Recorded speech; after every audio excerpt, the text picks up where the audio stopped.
हरे कृष्णा। कैसे हैं आप सब लोग? आई होप आप भी सब स्वस्थ होंगे, मस्त होंगे। तो अभी आपने देखा मेरे लिविंग रूम का पहले का लुक किस तरीके का था।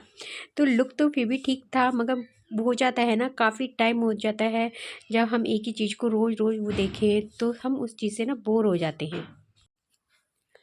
अब मैं ना बहुत टाइम से सोची थी कि मैं अपने लिविंग रूम का ना मेक ओवर करूँ। तो बस मैंने आज सोचा था कि आज सुबह से लगूंगी इस काम के लिए, बट ऐसा हो नहीं पाया क्योंकि मेरे घर गेस्ट थे, मेरे भैया थे, मेरे भतीजा था। तो थोड़ा खाने पीने की वजह से मैं लेट हो गई, मुझे बनाने खाने में ही लेट हो गया था। और सुबह बच्चे स्कूल जाते हैं तो सुबह का ही सारा काम होता है। तो इसी वजह से मैंने आज ये काम किया था दोपहर में। मैंने कहा दोपहर में मैं फ्री रहती हूँ तो मैं चलिए ये काम दोपहर में ही करूँगी। तो मुझे इस काम में लग गया था 1.5 घंटा, क्योंकि जब हम ये ऐसे काम कोई करते हैं ना तो अच्छा खासा टाइम हमारा इसमें चला ही जाता है।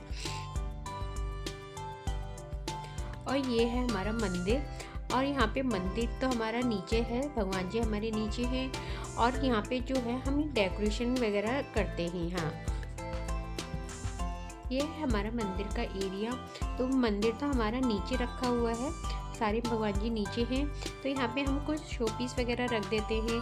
तो बहुत टाइम से यहाँ मैंने चेंजेस कुछ किए नहीं थे, तो मेरा मन था कि मैं आज कुछ चेंजेस करूँ।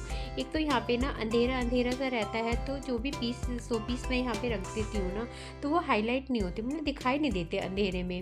तो मैंने यहाँ पे जुगाड़ किया था इस लाइटिंग का।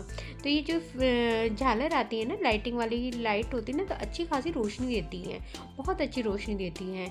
तो मुझे तो इस लाइट को मैं लाई तो बहुत सारी झालर थी ऊपर से, जो दिवाली पे हमने उतारी थी, तो उनमें से मैं ये झालर लाई थी। तो मैंने इन्हें चेक करके देखा कि कहते हैं कौन कौन सी जल रही हैं। तो मुझे मिल गई थी 5-6 झालर मिल गई थी। तो मैंने उनको चेक करा, तो ये थी मुझसे ना, मैंने सोचा तो था बड़ी जल्दी लग जाएंगी।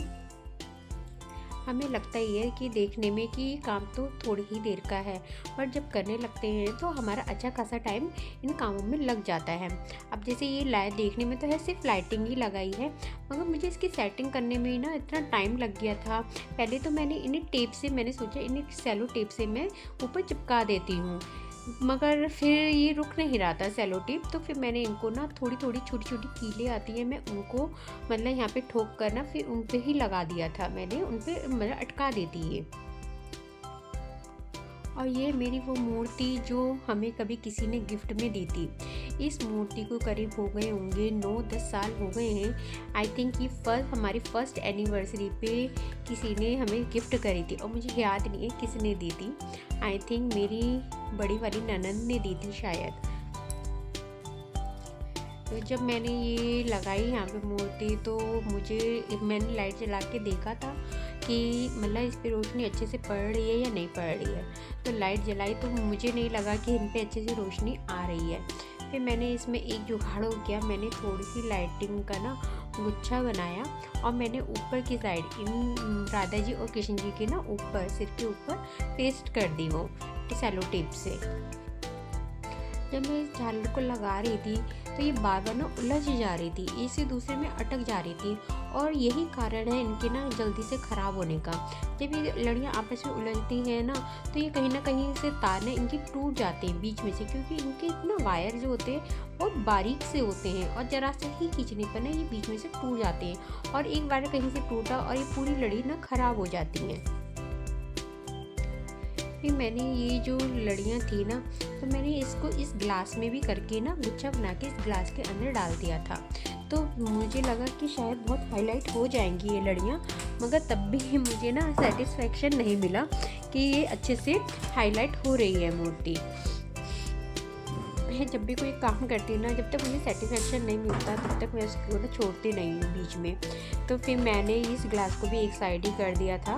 यहाँ देखिए, ये देखिए मैंने ना ऊपर थोड़ा सा लाइट को ऊपर रख के ना उस पर सेलो टेप लगा दिया था।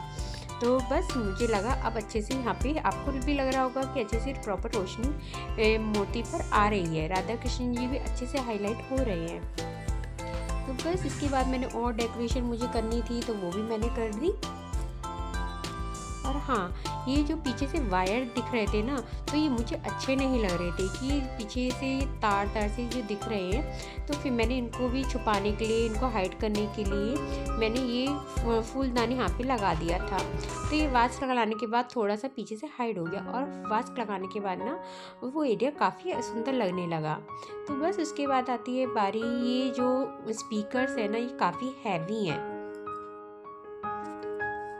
हाँ, हमारे मंदिर के दूसरी साइड में है ये सोफ़ा रखा हुआ है, और कहते हैं यहाँ स्पीकर रखे हुए हैं। तो ये स्पीकर्स तो काफ़ी हैवी थे, तो मुझसे तो नहीं उठते, और मैं अकेली थी, कोई हेल्प करने वाला भी नहीं था। तो मैंने इन स्पीकर्स को ना यहाँ से नहीं हटाया। और बाकी मैं जो यहाँ पे मशीन वगैरह रखती हूँ, हमारी साइकिल वाली मशीन है, एक्सरसाइज वाली, तो वो भी मेरी हमारे यहीं पे रहती है। और मैं ना ये जो मेरी सिलाई मशीन है, तो मेरी वो हमेशा मैं यहीं पर ही रखती हूँ, क्योंकि यहाँ पर ना सोफ़े और इन स्पीकर्स के बीच में ये दिखाई नहीं देती। और यहाँ पे देखिए बच्चों ने ना कुछ चीज़ें तो यहाँ पे ही डाल देते हैं। मतलब मुझे तो लगता है बच्चे ना ऐसे ही सभी घर में ऐसे ही करते होंगे। क्या आपके घर में भी ऐसे बच्चे करते हैं कि जगह जगह पे दबा दबा के कूड़ा फेंक देते? मतलब कहीं कहीं तो रैपर्स मिलते हैं मुझे। और हमारे मंदिर के ना 2 आसन हैं, तो हम एक वॉश करते हैं और एक धो के रख देते हैं।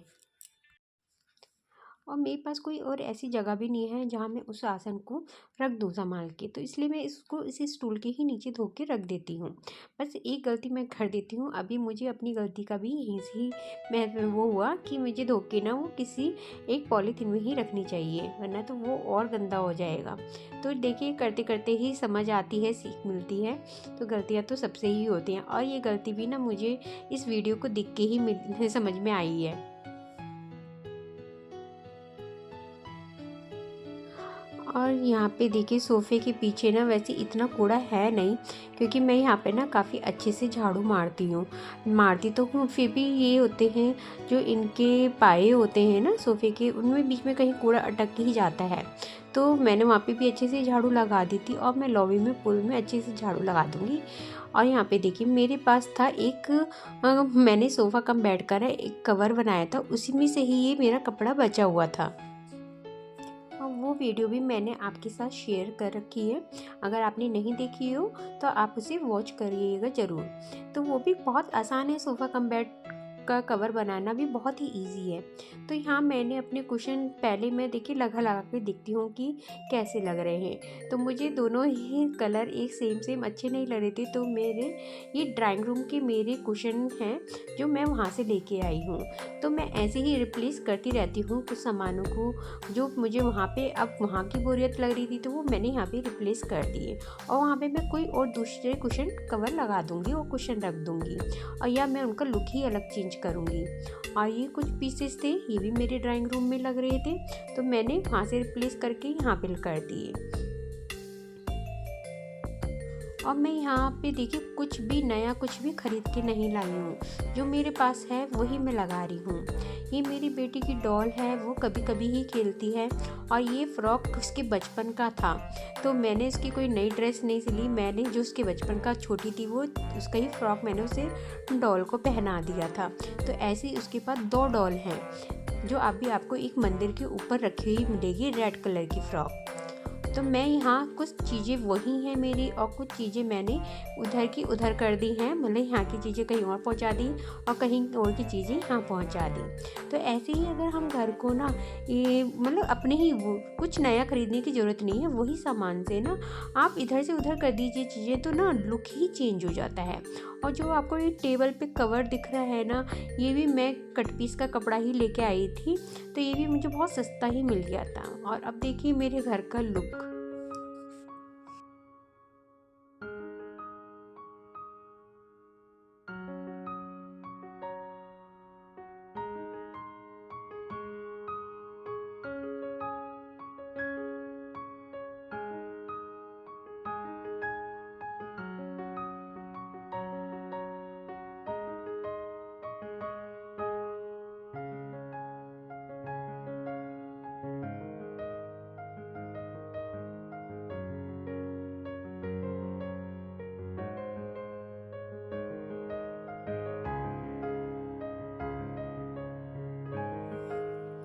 कैसा लगा आपको ये नया मेरा मेकओवर। तो अगर वीडियो अच्छी लगी हो तो चैनल को लाइक, सब्सक्राइब और शेयर कर दीजिएगा।